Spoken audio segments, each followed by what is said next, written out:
Oi, gente.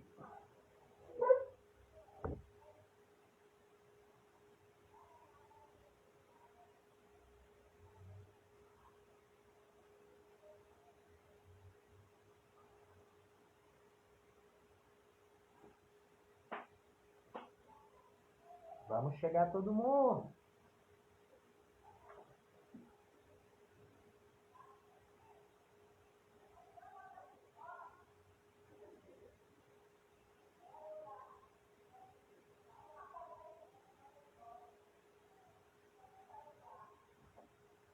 Enquanto está entrando todo mundo, vou fazer as honras da casa. Bem-vindos à programação da Casa Absurda. Olha, meu convidado já chegou. Vamos esperar um pouquinho para todo mundo chegar. Olá, Alisson, Chico, Miguel entrou, Débora. Olá, gente, bem-vindos. Essa é a programação da Casa Absurda Online. Infelizmente, estamos sem poder estar no nosso espaço, mas a Casa Absurda criou essa programação para manter as atividades de encontro com o público e também propor a participação do público para a manutenção das nossas atividades. Como se faz isso? Ajudando a vaquinha absurda. Isso! Olha o super recado que eu tenho para vocês. Na quarentena absurda, nós estamos arrecadando qualquer valor. Ai, a grana está apertada. Não tem problema, pode ser qualquer valor. Você pode doar diretamente na vaquinha ou fazer alguma transferência. Tem as informações na bio. Oi, Lenildo Gomes, chegando. Boa tarde, Alisson. Boa tarde, amigo. Aline Rodrigues, um beijo pro pessoal do Dance Sim. Quero ver todo mundo aqui, hein? Débora Raquel, oi. Então, gente, o recado está dado. A campanha está no ar. E a gente já está chegando ao oitava live dance. Gente, é uma coisa que começou outro dia. Daqui a pouco chega 10. Daqui a pouco faz 50. Então, gente, ainda esse mês, vamos ter aqui na live dança Clarice Lima, Gerson Moreno e Alisson Amante, que está aqui online. Esse mês de julho promete. Vocês não perdem por esperar. Vocês viram aí que eu mudei de cenário hoje? Vocês notaram aí uma pequena diferença? Porque hoje eu queria colocar aqui no vídeo essas imagens que vocês estão vendo aqui ao lado. Ó. Só que o meu aplicativo não atualizou. E eu disse, eu não vou perder tempo mais instalando e reinstalando. Eu vou começar a live dança e vou fazer lá na sala. E vocês vão ver o vídeo dança aí na TV. Oi, Suaviza. Vocês estão ouvindo direitinho? Como é que tá a imagem? Tá tudo ok? Mandem aí algum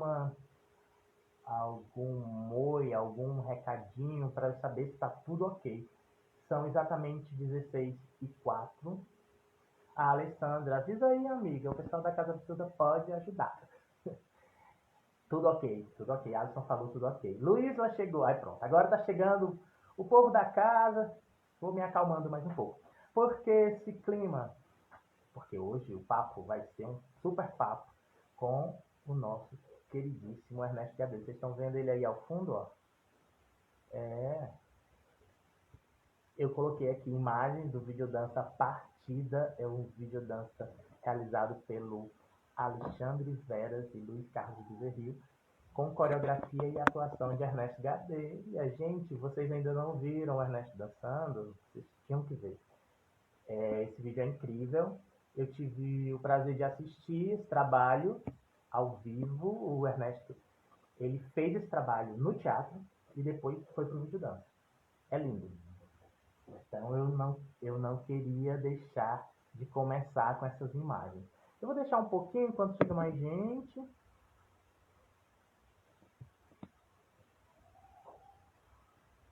Quem ficar até o final da live, eu comento como faz para assistir.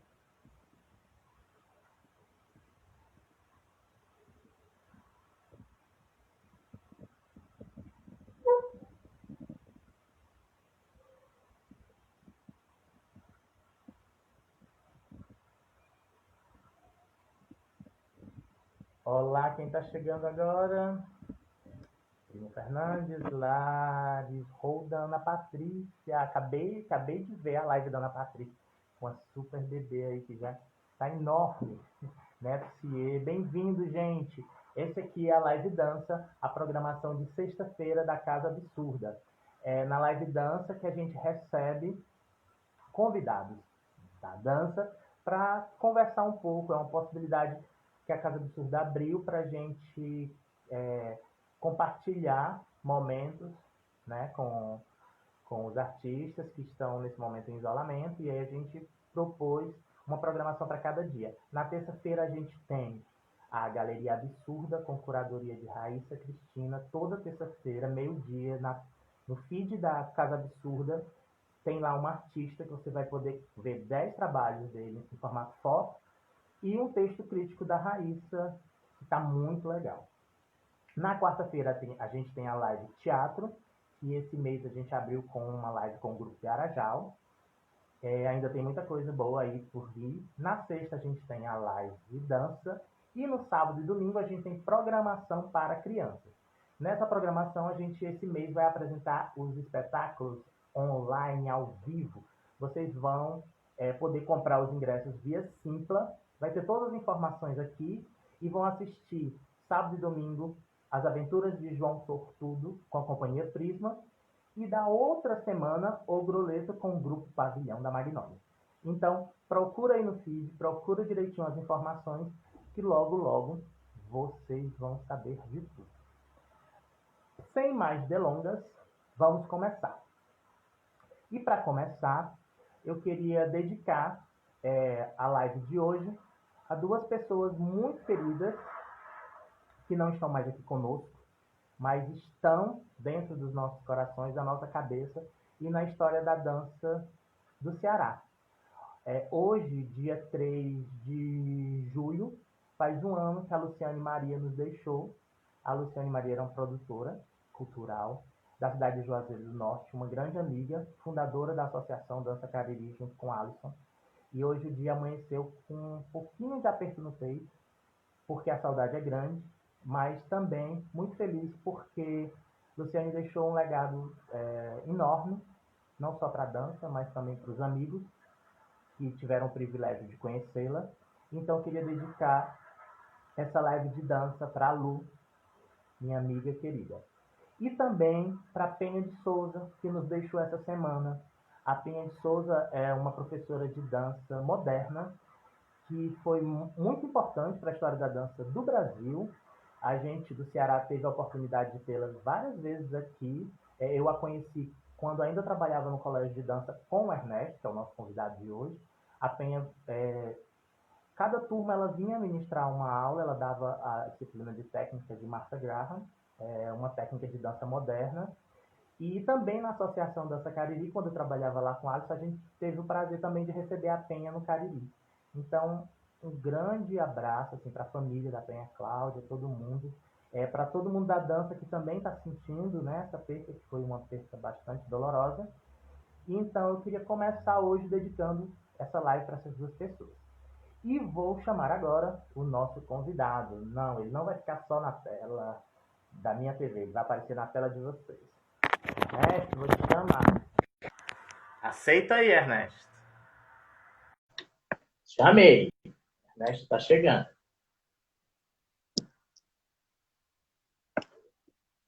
Ó. Oi, Ernesto. Olá! Tudo bem, Jota? Tudo bem. Boa tarde para todo mundo que está aí, os colegas, as colegas. E já chega mais gente, viu? Não se preocupe, Não, que a nossa live no decorrer vai chegando gente, vem chegando perguntas. Bom, vou aproveitar aqui, já que você abriu aí fazendo homenagem à Luciane e à Penha, né? Mandar aí minhas vibrações para a família, né, para o Alisson. Eu não conheci pessoalmente a Luciane, mas eu sei que era uma pessoa muito querida, né? A gente ouve isso de todo mundo que conheceu ela. Então, aí, mandar uma vibração bacana para a família, para ela, onde quer que ela esteja. E também para a Penha, né? A Penha foi minha professora. Eu me lembro quando eu estava começando a dançar, isso 30 e poucos anos atrás, eu na aula de dança moderna dela em Campinas, e como ela era especial, como ela era inclusiva, né? Começando a dançar, sem entender direito as coisas, e ela com aquele coração grande dela, com aquela coisa, aquela metodologia dela super bacana, enfim. E depois aqui, né, quando ela veio para o colégio de dança, né, que também foi uma colaboradora super importante, né? Então, assim, a gente guarda ela no coração. Sim, sim, muito. Excelente lembrança. Então, Ernesto, eu vou começar aqui. Os créditos do vídeo estão subindo. Enquanto isso, eu queria que você fizesse uma breve apresentação aí sua. É, quem é aí o Ernesto Gadelha, artista da dança? Vocês estão me ouvindo bem? Tu está me ouvindo bem? Eu estou ouvindo. O pessoal aqui pode falar aqui mais. Tá. Bom, Acredito que sim. bom, eu sou Ernesto Gadelha. Bom, estou nessa batalha na área de dança há 36 anos, 37 anos. Comecei a dançar aqui em Fortaleza, nos anos 80, com a Mônica Luiza. Pouco tempo depois eu fui para São Paulo, especificamente para Campinas, onde eu fiquei 3 anos num lugar que era um misto de companhia e de escola.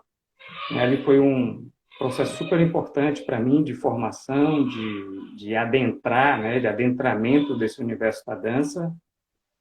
Em seguida, eu entrei para o Balé da Cidade de São Paulo, isso já em 87, fiquei 2 anos no Balé da Cidade de São Paulo, e resolvi tentar experiências novas na Europa. Foi quando eu passei uma temporada em Amsterdã.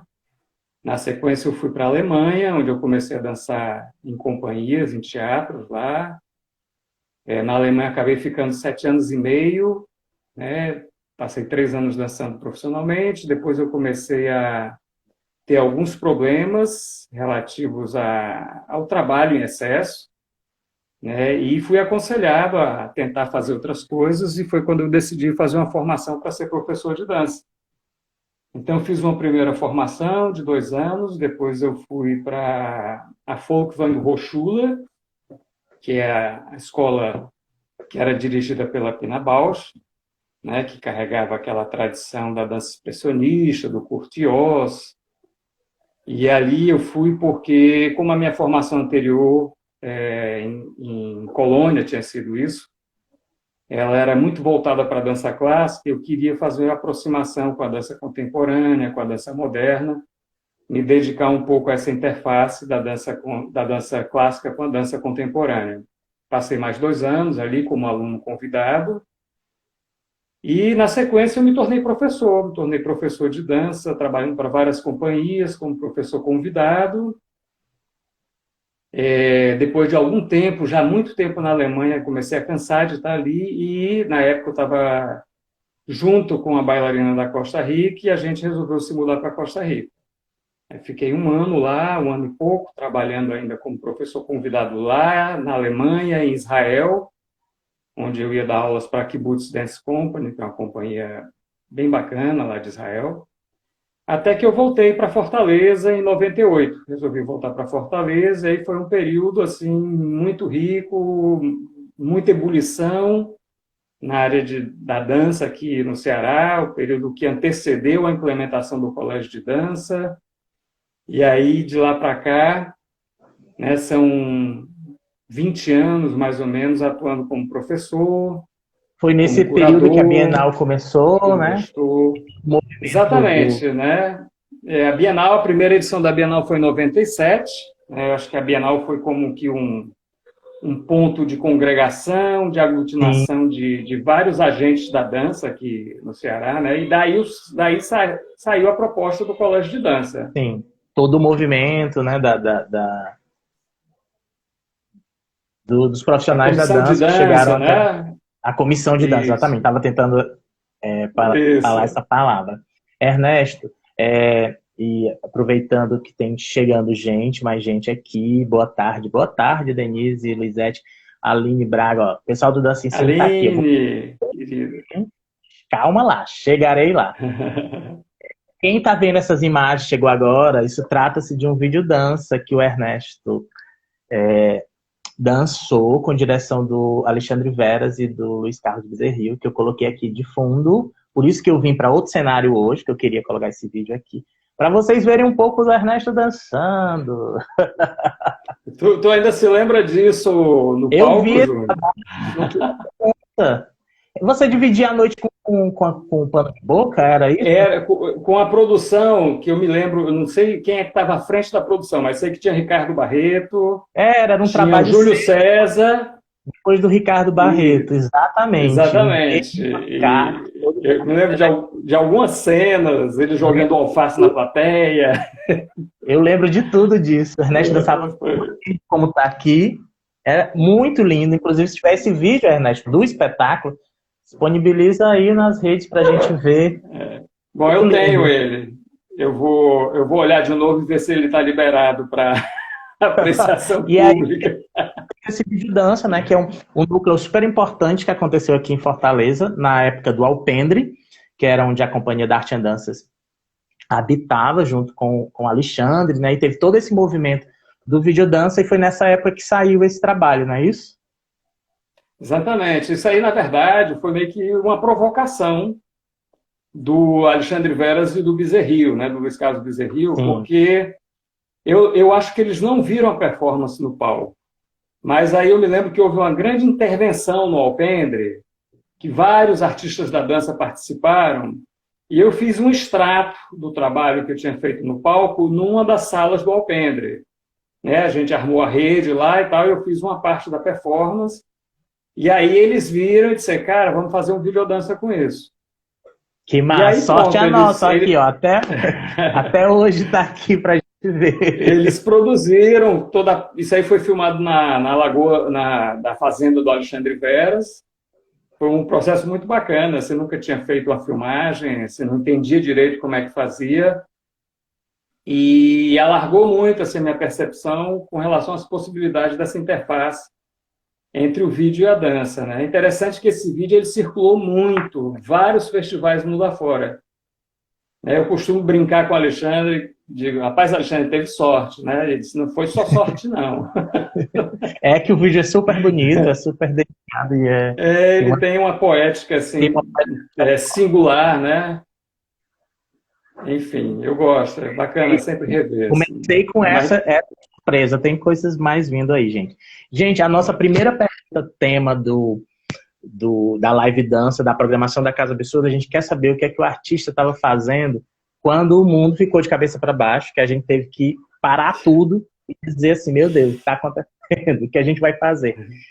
E a gente já passou de 100 dias, né? O que é que você está fazendo, Ernesto? O que é que você tem feito aí depois dessa parada estratégica? Quando... Uma semana antes de começar, assim, de rolar o decreto, né, de paralisação de tudo, do isolamento social e tudo, eu estava chegando da Costa Rica. Eu passei 3 semanas, durante o período das minhas férias, eu fui para Costa Rica ensinar. Passei 3 semanas muito intensas ensinando no mestrado lá na Universidade Nacional da Costa Rica. Então, assim, um período de muita atividade, de muita intensidade, né? E muita efervescência, encontrando as pessoas, revendo colegas, amigas, amigos, né? Muita discussão com os alunos. Aí cheguei aqui, fui retomar minhas atividades na Secult, e eu me lembro que um dia antes do decreto, eu não fui mais porque eu estava gripado. Né? Então, assim, já se falando sobre a questão da contaminação e tudo, eu avisei meus colegas que eu não iria porque eu estava gripado, estava com sintomas de gripe. E 2 dias depois foi publicado o decreto e todo mundo parou de ir para o trabalho. Né?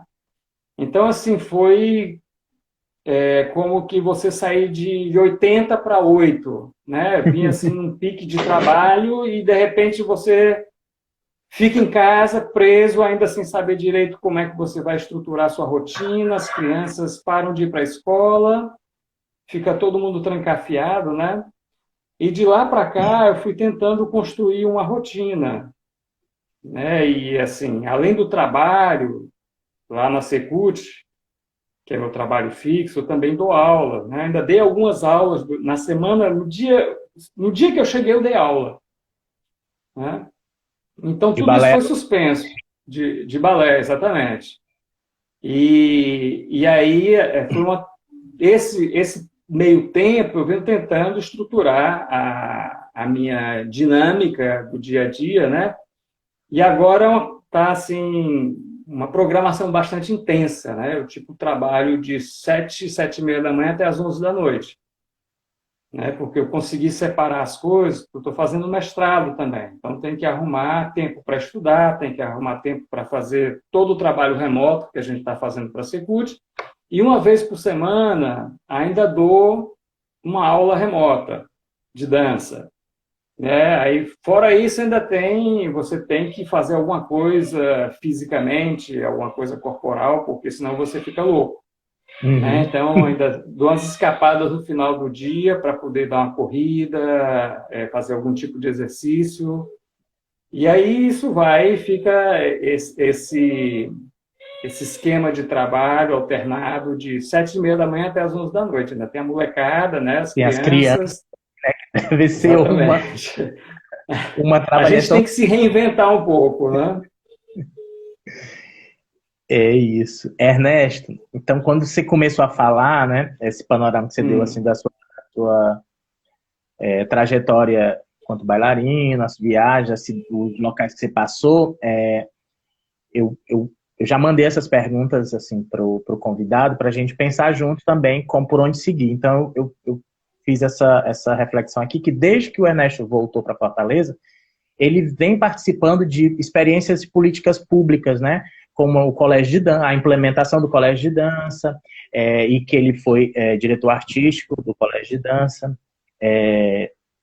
a criação do curso técnico de dança, né?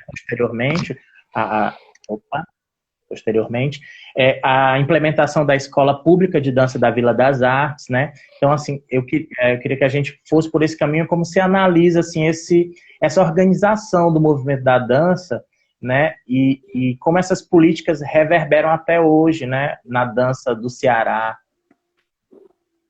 Eu acho que, assim, se a gente olhar para trás, né, acho que é possível traçar um fio de meada, assim, muito claro, né? Porque isso tudo começa com o colégio de dança, certo? Naquele momento em que as pessoas, a coletividade, né, a comissão de dança opta que a ação prioritária para a dança era uma escola onde pudesse haver um processo de, como é que a gente chamava na época, reciclagem, né? De Capacitação, né? atualização, aperfeiçoamento, né? Eu acho que ali traça um ponto de partida, estabelece um ponto de partida em que tem esse ator que é muito importante, que é o Flávio, né? Sim, Então, assim, esse projeto, ele é meio que a responsabilidade de elaboração dele é colocada na mão do Flávio, com o aval daquela coletividade. sim, Então, a gente estabelece aí um ponto de partida em que depois vai havendo sucessivas ações, né? E aí tem uma coisa que eu acho que faz uma diferença, que é o fato de que o Flávio é um educador em dança, certo? E eu, quando eu chego, eu não tenho a experiência do Flávio, mas eu venho com a trajetória também que está caminhando para isso, né? É uma pessoa que estudou para ser professor de dança, que tem uma história em instâncias de formação em dança, inclusive de nível superior. Então, é meio como que uma sucessão, né, de acontecimentos que tem aí como, talvez, esse elo de conexão, o fato de sermos educadores na área de dança à frente dessas iniciativas.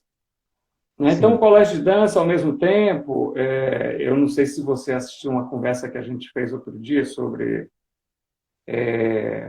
a implementação do curso técnico, né? A relação que ele tem com o colégio de dança. né? Porque o Flávio ele vai embora em 2001, eu fico na direção, juntamente com o André, né? E, de repente, nessa passagem de 2002 para 2003, o colégio é extinto, assim como todos os outros colégios do Instituto Dragão do Mar.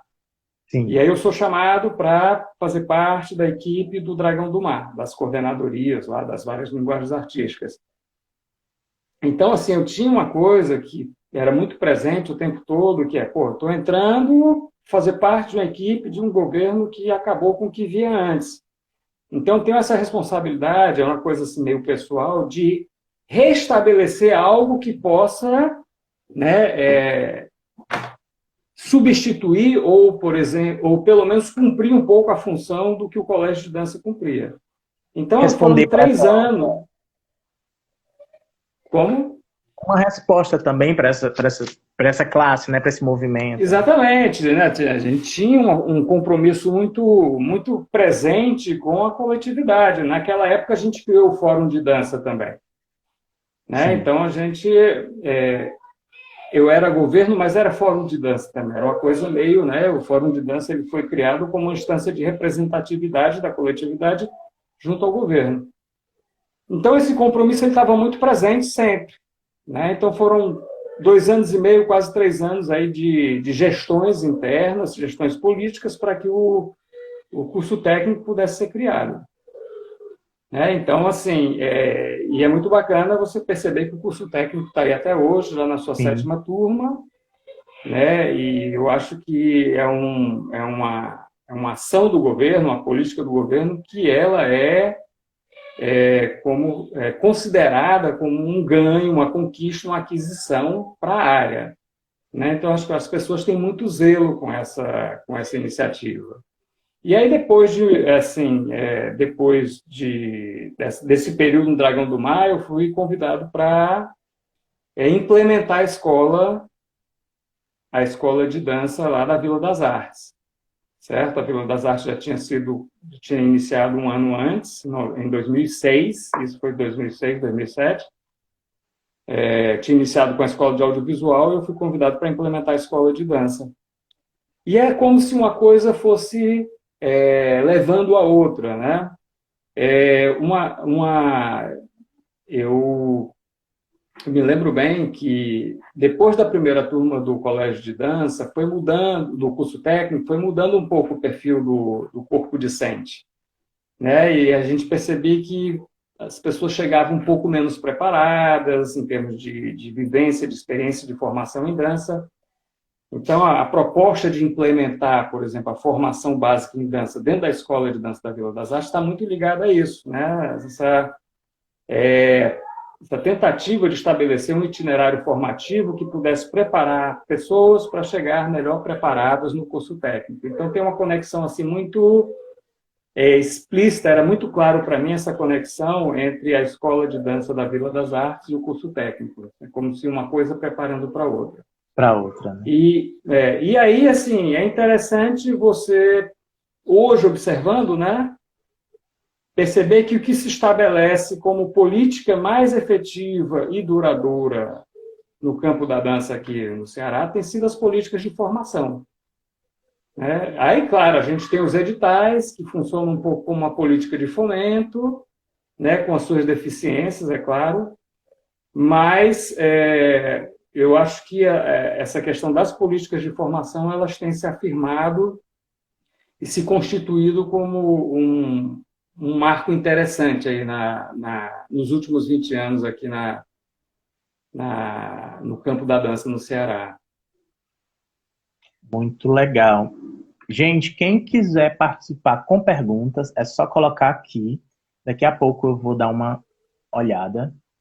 E aí, quem tiver com perguntas, pode deixar aqui, que a gente vai fazer para o Ernesto. Tem um oi aqui da Sandra Mara, um professor muito competente. Te admiro demais. Tudo bem, Sandra? Mais corações, melhor pessoa e professor da vida. Ingrid, Anderson Vieira. Obrigado.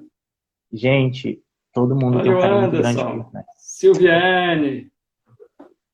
Então, a gente já... Ernesto, a gente já passou da segunda pergunta. A gente pode encaminhar para enquanto as perguntas aparecem, passar para esse terceiro tema da conversa, que é essa oportunidade que a gente está tendo aqui, né? Esse momento que a gente abre para o campo virtual, né? Onde as experiências elas se dão nesse espaço do virtual e online, né? Em rede, em conexão, né? E aí... Oi? Eu estou dando alô aqui para um Mas colega. chegou, Pablo Melo chegou. Marília. Gente, quem está chegando Marília, agora... minha prima. Estamos na live da programação da Casa Absurda. A gente está aqui com o Ernesto batendo um papo. Esse programa vai ficar gravado, então vocês podem ir depois no feed da Casa Absurda e visualizar quem chegou, quem não viu desde o começo.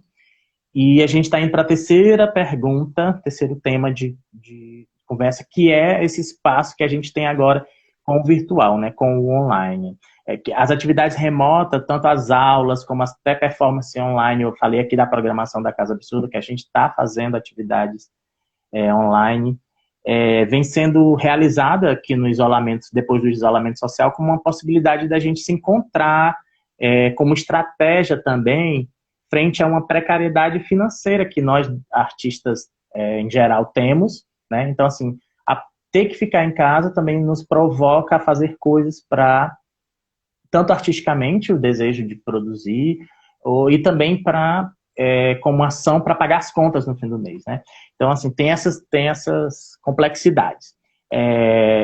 Nesse lugar, seu como educador, como você pensa essa situação de emergência, mas como ela está se dando? Você já falou aqui que tem uma turma online, né, que você dá aula toda semana, e diante desses protocolos que ainda a gente vai ter que seguir, né, onde a prática artística que requer um contato mais próximo, que requer um espaço como o chão, como o toque, né, como isso, como é que está a sua cabeça para essa questão do remoto e como está essa questão para frente, né? Certo. Bom, antes de te responder, eu vou mandar um abraço para a Alessandra, lá da Costa Rica, que entrou aqui para dar um alô. Oi. Oi, Alessandra. Olha o Fowler aí também. Tudo bem, Fowler? Ok, vamos lá. Essa pergunta, eu acho que é a pergunta que todo mundo está se fazendo, né? No meu caso específico, né, a gente trabalha com formação e ainda tem a especificidade da formação na área de dança, certo? Que é uma formação que pressupõe um cuidado, uma proximidade, um olhar muito atento aos detalhes, né? Então, assim, eu, pessoalmente, eu tenho tentado assistir e ler muito sobre a questão da educação à distância, formação online, aulas remotas, né, tentando identificar as diferenças entre cada uma dessas possibilidades e ver até onde a gente pode ir, né, com essas formas de formação, com as distintas linguagens,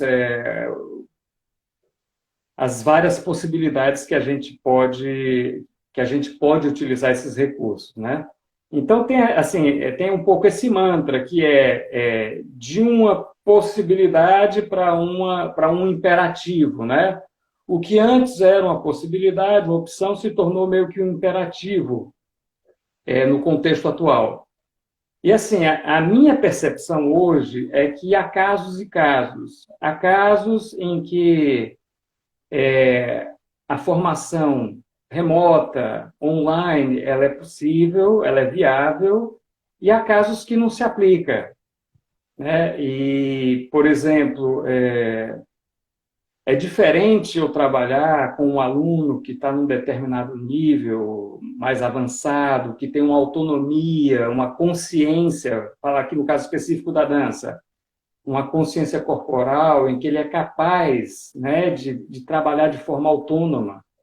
É totalmente diferente de eu trabalhar com uma criança ou mesmo com um adolescente que está num processo de formação, que não tem tanta consciência ainda daquilo que ele precisa fazer para poder atingir ali um trabalho correto, né? Então, assim, é isso. Eu acho que há casos e casos, e eu acho que a gente tem que parar de pensar que uma coisa vai substituir a outra, né? São coisas distintas, são formatos distintos que podem, em muitas circunstâncias, ser complementares. Mas eu acho que não tem essa coisa de uma coisa substituir a outra. Né? Por exemplo, você vê uma performance online é totalmente diferente de a gente ver uma performance ao vivo. Com certeza. Certo? A questão sinestésica é totalmente diferente, a ambiência é diferente eu ver uma orquestra na televisão de eu ver uma orquestra ao vivo, certo? O timbre dos instrumentos é outro, né? A experiência espacial é outra. Então, acho que a gente tem que sair um pouco dessa perspectiva de isso ou aquilo e pensar isso e aquilo, talvez. E aquilo, né? Boa. Exatamente. Por exemplo, eu tive algumas experiências que eu achei fantásticas, que não estavam postas. Eu vou te relatar duas, por exemplo. Eu estive e ainda estou acessando aulas online, certo? Algumas em tempo real, que estavam sendo realizadas em Montreal, outras que estavam ali como videoaulas, que foram disponibilizadas pelo Centro Nacional da Dança, em Paris, né? Então, assim, normalmente eu não teria acesso a isso, porque isso não estava posto como possibilidade. Então, eu estou aqui como professor, super me interesso em saber como um professor está dando aula no Canadá de dança clássica, a mesma coisa lá em Paris, como é que as pessoas que estão fazendo esse tipo de interface entre a dança contemporânea e a dança clássica, como é que eles estão trabalhando, né? Então, é muito bacana você poder ter isso, inclusive de graça, né? Acessar essas aulas de graça. E uma outra coisa, por exemplo, foi a facilidade, por exemplo, que a gente tem agora, porque a gente não utilizava essas plataformas como o Zoom, como elas o Google estavam aí, Meet. era do nosso... Isso. Então, por exemplo, a gente conseguiu resolver um problema com um grupo do Cariri, que fazia tempo que a gente estava tentando resolver e não conseguia. E imagina, assim, você vir com vários representantes de um grupo lá do Cariri para fazer uma reunião de 2 horas para resolver um problema, o custo que isso tem, né? Sim. E a gente conseguiu reunir uma equipe grande de várias coordenadorias, juntou com o pessoal do grupo, discutimos, conseguimos ali destravar aquele processo de uma forma super prática, utilizando uma ferramenta que estava aí, mas que a gente não usava. Né? Então, assim, eu acho que são muitas possibilidades. E a outra coisa, por exemplo, os artistas, né? Essa imposição, né, de você não poder performar ao vivo vai te fazer pensar em outras estratégias e linhas de fuga para essa situação em que você está. Né? Então, assim, é uma situação que é quase que uma imposição, mas uma imposição que te leva a trabalhar de forma inventiva, criativa, para propor alternativas para a situação. Né? Então, também é possível... É um espaço de criação, né? Exatamente. Uma né? provocação então, para criar. Uma provocação para criar. Eu tenho dado uma vez por semana uma aula online, certo? Não é um formato que me agrada. Eu topo fazer isso porque são alunos de nível intermediário avançado, que já têm uma autonomia, certo? Mas eu não vejo isso de forma nenhuma como um substitutivo para as aulas presenciais, e nem os alunos veem. Eles passam o tempo todo, né, reclamando porque querem estar de volta no estúdio de dança. Né? O estúdio de dança tem sua atmosfera, tem uma energia que se troca entre as pessoas, entre o professor e o aluno, tem uma questão de uma empatia sinestésica. Né? Então, assim, são outros universos. Mas a gente pode pensar em, de repente, criar uma estratégia para fazer uma formação remota, desde que você consiga as condições para que isso seja possível. Então, eu acho que é um pouco por aí, né? Está fazendo a gente pensar. Na verdade, é isso, é esse exercício de pensar. E é isso que a gente está fazendo aqui também agora, né? Toquei nesse assunto porque já vem tocando, o Rubens falou sobre isso, a Ana Mudim falou sobre isso, então eu acho que não podia deixar de falar. Ó, tem uma reclamação aqui da Vilemara Barros que não ganhou beijo. Ô, Vilemara, você Você é nossa diva desde sempre, né? E para todo, e para todo Ó, sempre. entrou, grande Catiana, abraço. Matheus, grande Matheus. Ai, que barato. Também chegou. Pessoal do É, Dança Ensino, beijo. Dança Matheus foi Ensino. nosso parceiro lá na Vila das Artes, nosso primeiro Ai, coreógrafo, e Fowler. Matheus Brusa. Isso. O pessoal do Dança Ensino que está aqui, a gente também está discutindo isso, porque o Ernesto me convidou para produzir um projeto que ele tem com a Rosinha, Rosa Ana, que é o Dança Ensino. O Dança Ensino é uma formação para professor de dança que a gente iniciou ano passado, né, na comunidade Isso. Prado Futuro. Saudades, Matheus. Saudades. E aí a gente teve uma parada, né, final de ano e tal, e voltamos agora. E quando a gente voltou, teve a pandemia. Então, os alunos da Dança Ensino, daqui a pouco a gente tem novidades também para eles. Não é isso, Ernesto? Estamos aguardando Exatamente. A as gente, indicações. inclusive, a gente quer fazer isso com muita calma, né, com autorização da Secutifor para poder fazer essa adaptação, né, essa adequação de aulas presenciais para aulas remotas ou para videoaulas. E é muito complicado, você fala com professores que já têm uma maturidade, né, também. São todos professores experientes. E outra coisa importante, né, Jota, que a gente não falou, que são as condições objetivas das pessoas que vão receber essas aulas, né? Como é que eu vou Sim. dar uma aula para uma criança que não tem acesso à internet, não tem um dispositivo eletrônico para acessar a aula, Sim. Não Que tem a casa... um espaço em casa para fazer uma atividade corporal, né? Então, assim, tudo isso é muito importante, senão a gente fica criando coisas que, enfim, para inglês ver, né? que não é para todo mundo, né? Que na nossa cabeça está dando certo. Mas que... E aí não adianta você dar conta de uma parte das pessoas e excluir as outras. Sim, claro. Não é Então, o papel... é muito importante. Quando não a é o gente nosso está trabalhando papel isso. Exatamente. Nem assim, qualquer projeto formativo, né, de formação, seja ele qual for, ele não pode... Isso é o que está acontecendo, essa discussão na faculdade, agora na UFC, né? Não adianta você iniciar a educação à distância ou formação remota se 80% dos alunos têm acesso, mas 20% não têm. Então, você vai excluir 20% do alunado. Né? Então, isso fere os princípios da universidade. Sim. Então, gente, quem não botou pergunta, essa é a hora. Porque a gente vai chegar no nosso momento quarentena. Laís. Tudo bem, Laís? Dicas de quarentena. É isso mesmo. A gente faz essa pergunta básica para os nossos convidados, para que ele possa dividir com a gente, com vocês aí, dicas de filme, série, livro e uma receita, porque muita gente se aventurou aí pela cozinha nessa quarentena. Como é que tá, Ernesto? Quais dessas dicas você vai poder nos dar? Rapaz, é o seguinte, ó, a gente tem que ter umas estratégias mesmo na quarentena, né? Então, assim, começando pelos filmes, certo? Filmes e séries. Eu recomendo que a gente não assista séries muito pesadas, embora eu tenha assistido algumas, né? Então, assim, uma série que eu estou assistindo pesado, mas tudo bem. Uma série que eu assisti, acho que já faz mais de um ano, faz uns 2 anos, mas que eu dei muita risada na época, achei muito espirituosa, é uma série chamada Merli. É uma série catalã, né? Sim, muito boa.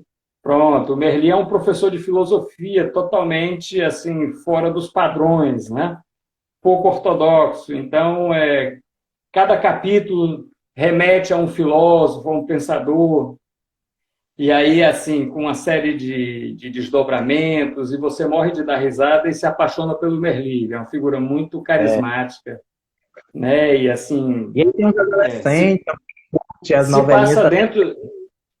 se passa dentro de um colégio secundário, né? Assim, as pessoas logo antes de ir para a universidade, com todas as dinâmicas da juventude contemporânea, né? As questões de gênero, de minorias e tal. Então, assim, acho muito bacana e divertido e leve, né? Uma coisa que dá Sim. vontade de você ir assistindo. E aí, com relação aos filmes, eu prefiro não dar uma dica de filme específico, eu prefiro dar a dica de 50 filmes que estão disponíveis na série Varilux. Eu não sei se vocês chegaram a ver, certo? Você acessa pelo Look, Look é Looke, certo? Essa série Varilux foi disponibilizada gratuitamente no período da pandemia. São 50 filmes franceses. Então tem de tudo ali. Tem comédia, tem drama, tem comédia Eu assisti um romântica. já. Só assisti um. Eu já assisti, acho que o que mais me interessava, eu já assisti uns 15 ali. Mas é ótima Então, dica. eu gosto muito de cinema francês. Então, assim, eu acho que para quem tem televisão a cabo, né, eu acho que não é televisão aberta, né? Então, mas pelo menos os filmes são gratuitos. Você não tem que pagar por Sim. cada filme, né? Mas eu Então, acho eu que dá super para ver pela recomendo. internet. Se você colocar lá no site do festival, dá para ver. Certo. E aí, com relação ao livro, E a né, eu estou respeito. assim, a receita vem depois. Bom, o livro é o seguinte, eu vou confessar uma coisa, eu estou completamente mergulhado nos livros acadêmicos, Do mestrado, né? né? Do mestrado, exatamente. Mas tem um livro me olhando há um tempo que eu estou louco para ler e que eu super recomendo. É um livro que se chama De Amor e Trevas, de um autor israelense que se chama Amos Oz. É um super, super escritor, um dos grandes escritores da atualidade, assim, já está mais velho, eu acredito que ele não faleceu ainda. Tem que ver, mas é um dos grandes autores da segunda metade do século XX e dessas duas últimas décadas israelense. É um livro meio autobiográfico, meio ficcionado, né, que ele fala da infância, da juventude dele, escreve divinamente bem e a gente tem um pouco um retrato daquele contexto, né, de Israel, nos seus primórdios. E eu acho assim, nesse momento em que a gente está muito assim preso dentro de casa, é interessante a gente poder viajar um pouco, né? Sem Sim, falar que eu gosto muito do gênero biografia, sobretudo quando essas biografias elas conseguem trazer o contexto mais amplo, né, em que sim. essas histórias se passam. Então, assim, eu acho que é uma excelente pedida. Chama Que De ótimo. Amor e Trevas, do Amos Oz. Perfeito. A gente vai pular, então, a receita. Então, chegou aqui duas perguntas que eu queria que Mas eu posso falar a receita, se você quiser também. Não sei como é que está o tempo da gente aí. a gente está apertado, então eu acho melhor a gente pular para as Então perguntas. tá bom. Vou Porque a fazer minha as receita duas. ela é muito caseira. Tá bom. Não, mas você fala. Tá bom. Do estúdio Vilma Lopes. Nós estamos vendo que as escolas adotaram as aulas remotas com todas as idades. Fala um pouco sobre a tua opinião. Acho que ele já deu uma pincelada nisso, mas eu vou pegar outra, porque também tem a professora Aline Braga. Agora voltará às aulas em sala? Duas perguntas que tem um pouco a ver. Agora, pergunta se as aulas são as aulas no ensino formal ou as aulas de dança? Isso é que eu queria saber. O estúdio Vilma Lopes, eu acredito que ela está falando de dança. Certo. Alguém me dá um oi aqui. A Vilma pergunta, e a Aline. Eu imagino que seja aula em estúdio de dança, né? Sim. Olha, a gente tem discutido isso, né? Inclusive na escola onde eu dou aula, eu acho que se for para voltar, tem que voltar em condições especiais, certo? Primeiro, a gente tem que manter distanciamento, tem que ter estratégias de higienização, tem que ter um protocolo rigoroso para poder voltar, Sim. certo? Por exemplo, eu acho complicado você voltar no estúdio pequeno com ar-condicionado. Não acho que seja recomendável, né? O que a gente está ouvindo? Que ar-condicionado, ambientes fechados, eles favorecem a contaminação, né? Então, o ideal é que sejam estúdios maiores, janelas abertas, com uma boa ventilação, com distanciamento das pessoas, né, com higienização da sala, após a entrada, após a saída de cada grupo de alunos. Sim. Eventualmente, por exemplo, trabalhar com os alunos que são mais maduros, que têm essa consciência, que, né, se você vai trabalhar com um monte de criança, vai voltar já com um monte de criança que não tem tanta, que não vai considerar tão atenciosamente, né, essas normas que a gente tem que ter. Então, eu teria reservas, né? Tem que ter um protocolo muito aí seguro para que a gente possa retornar, né? Eu li uma matéria ontem, uma matéria que foi publicada na França, que as crianças elas não têm demonstrado ser um vetor muito ativo de transmissão da Covid, certo? É uma pesquisa que eles estão fazendo lá. Então, assim, é até uma coisa que eu estou meio antenado, porque daqui a pouco, final de julho, estão propondo retornar às aulas do ensino formal. Aí eu tenho 3 filhos na escola, que estão tendo a formação remota agora. Eu já optei, por exemplo, de não voltar agora no final de julho, voltar só depois de um mês do retorno, para ver o que acontece, porque eu não tenho segurança, ninguém sabe direito o que vai acontecer. A gente está vendo aí que está acontecendo a segunda onda de contaminação, né? Então, eu acho que a gente tem que ter muito cuidado. Sobretudo nesses estúdios que são menores, que são fechados e que assim, são com ar-condicionado. A gente não pode fazer as coisas da cabeça da gente. Acho que tem que ter um protocolo seguro. Então, acho que super respondido. Ernesto, queria muitíssimo agradecer. A gente ainda tem alguns minutos.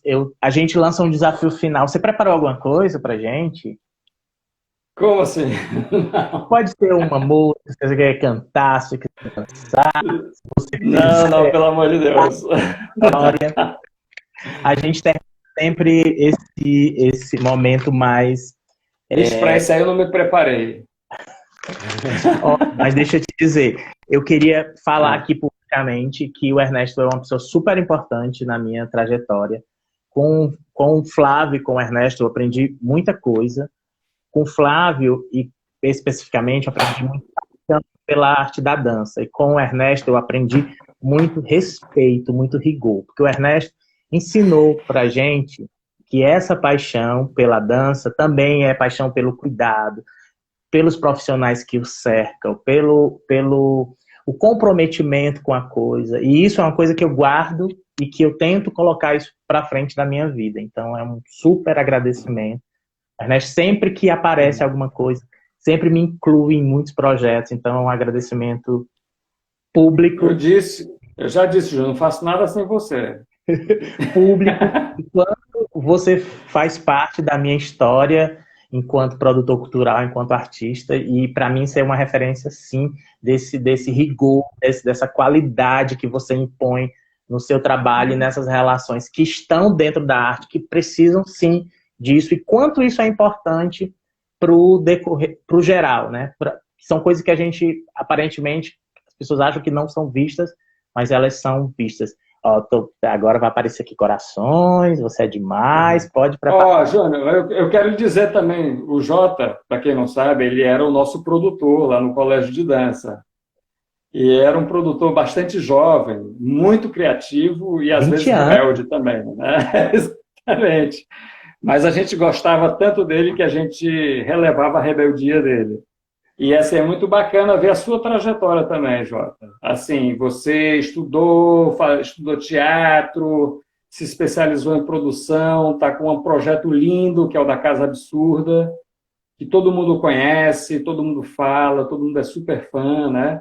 Então é muito bacana a gente ver esses processos, né? As pessoas adentrando o campo, investindo, se especializando, né?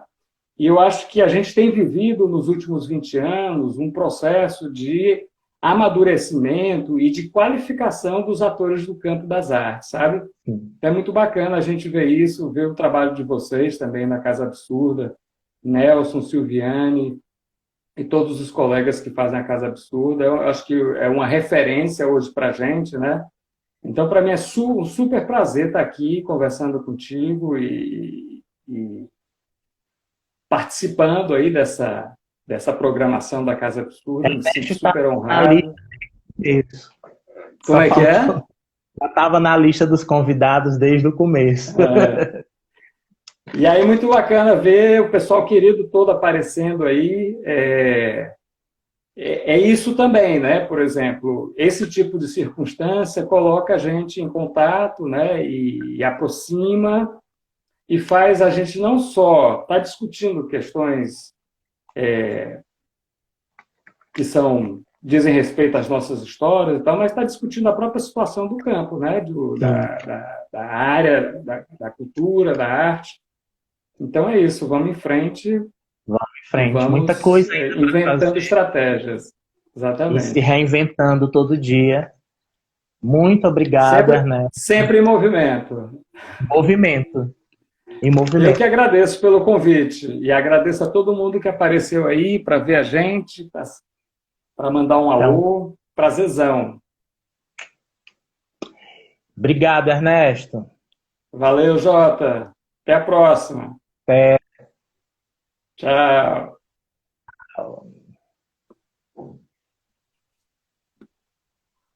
Gente, a gente está encerrando. Espero que todo mundo tenha curtido.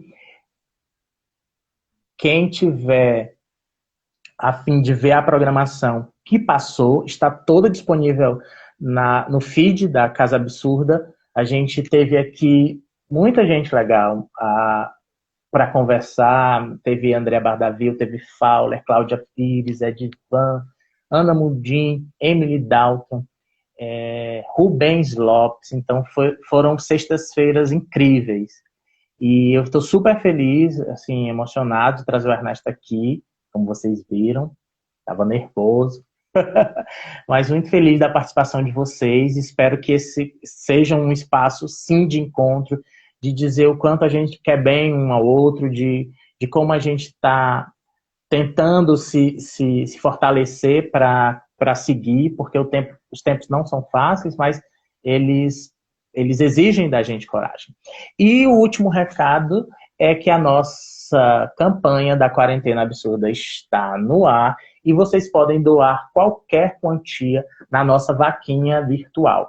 Tem também lá na bio os dados bancários. Quem não quiser fazer o pagamento via vaquinha pode fazer uma transferência. Então, qualquer quantia que vocês possam ajudar é super válida, porque a gente está tentando manter as contas em dias para que a gente não feche o espaço. Termino aqui com coração cheio de alegria e espero vocês na sexta que vem. A gente tem em julho Gerson Moreno, Alisson Amancio e Clarice Lima. Fiquem ligados, muita coisa boa vem por aí. Um beijo para todo mundo e até logo! Mantenham o feed ativo para saber tudo que está acontecendo na Casa Absurda. Beijo!